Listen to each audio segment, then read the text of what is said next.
I've helped over 100 people leave their corporate jobs and start successful solo consulting businesses, so I know that getting your first client can feel overwhelming and intimidating and sometimes kind of scary, but it's actually a lot simpler than you might think once you have a system. That's why in this video, I'm sharing a simple 3-step process that's helped over 100 people land their first consulting client. So by the end, you'll have a simple plan that can take you from stuck in corporate, dreaming about consulting, to actually doing it. So let's get into it. Here's the number one tip I can give you for getting your first consulting client, and that is if your offer is right. It makes getting your first client about 100 times easier. So get your offer right. Think of your offer kind of like bait. If you're trying to catch a fish with like a piece of broccoli on a hook, you're gonna have a pretty hard time because fish hate broccoli. It doesn't matter how long you sit in a boat with your line in the water, you're not gonna catch a fish. You just need the right bait. Something tasty that the fish, your clients, really want. So make sure you're selling something that people actually already want to buy. Not that you have to convince them to buy or educate them on for 6 months before they realize that they even have a problem. Not something you find interesting, not something that feels unique and different, just something that they're already looking and needing and searching for right now.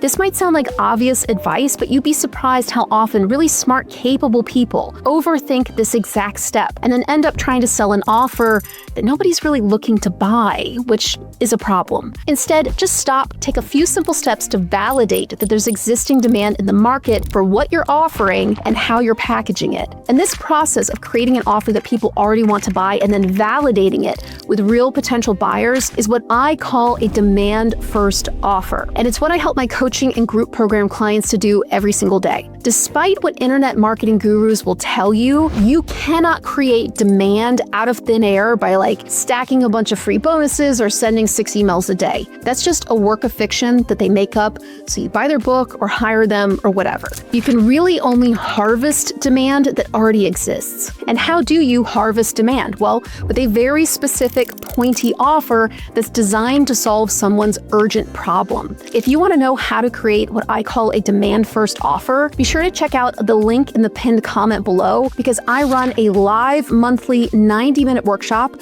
where I help you do exactly that. But if you want a quick way to figure out if your offer is getting in the way of getting your first client, ask yourself if it's something that your potential clients already know that they need, and here's the key, that they're actively searching for.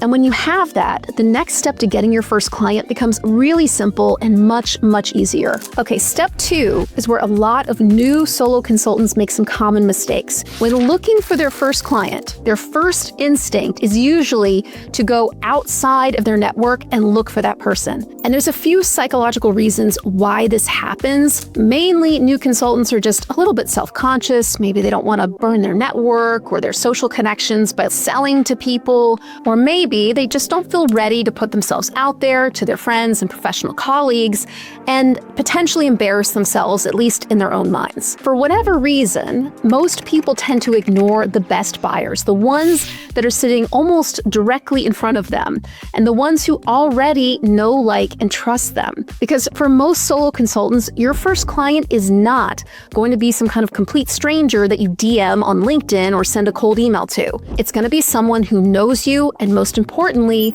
someone who trusts you. Because when you're a business owner of any kind, getting new clients or buyers really hinges on how much trust you've built up or how much trust you can create in a very short amount of time. We buy from brands like Apple or Nike or McDonald's because we know them, we trust them. They've never scammed us or taken our money and like disappeared with it. When we buy from these brands, we pretty much know what we're gonna get. A brand, just like a friendship or a professional connection, is a shortcut for trust. And trust powers sales. So what does this mean for you? Does it mean you need to get your offer right and then start spamming it to everyone you know, like you're some kind of MLM multi-level marketer? Like, no, absolutely not. What it does mean, though, is that you need to start sharing your offer with people. You need to let them know that this is a thing that you're doing that could benefit them or solve their problems. Always make sure that when you're sharing your offer, that you make it about them. And a great way to do this with really low stakes is to ask for their expert feedback on your offer and make sure that you're asking people that have the ability to eventually hire you to do it, or someone who can connect you with someone else who could potentially hire you to do it. Then you can open up up the conversation to the nuts and bolts of the offer and let them know that you're available for new clients. But there is a way to do this that doesn't make people feel sold to, because there's a bit of a paradox when it comes to selling. And that is, people generally like to buy, but they hate feeling sold to or feeling like they're getting a sales pitch. Now, there's an order of operations and some really helpful scripts and templates, and most importantly, a process for selling to your connections that's ethical and it won't make you feel scummy or make people feel used or sold to. But that's the stuff that I save for my paid programs and coaching, so I can't share that in this video. But if you want to learn more about those, be sure to visit employeetoconsultant.com or check out the links in the description. Once you've reached out to your warm connections, the ones who already know, like, and trust you, the last step of this process is the key to actually getting them over the line to becoming your client and paying you. Okay, so now we have an offer we know people want. We've reached out to some warm connections. Now we need to make it as easy as possible to say yes.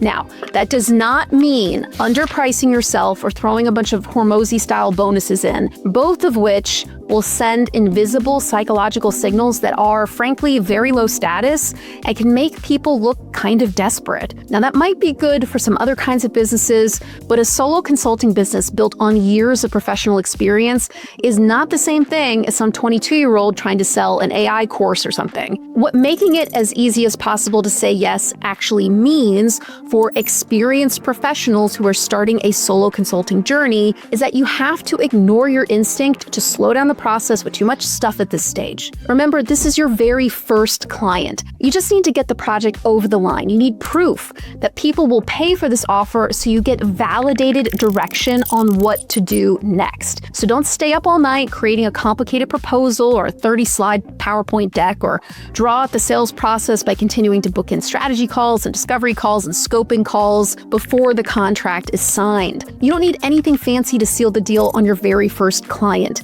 You literally just need one simple document that lays out your offer. I call this an offer doc because I help my clients create theirs in Google Docs so that it's really easy to share and update. And that's it. At this stage in your business, you need to eliminate the mindset that everything has to be perfect before you can land that first client, and instead run and gun a little bit until you have more proof in the form of dollars and cents. Because money changing hands is the only thing at this stage that you need to be paying attention to. Don't get distracted by building a sales page or creating content. Just focus on the one thing that matters: getting your first client. At the end of the day, getting that first client isn't about having everything polished and perfect. It's starting a learning process, and you're gathering data so you can improve. So step 1, get your offer right. Step 2, approach people who already know, like, and trust you. And step 3, make it fast and easy to say yes. If you enjoyed this video, YouTube thinks you're gonna love this one next. I'm Jen Clinehens, and I'll see you in the next one.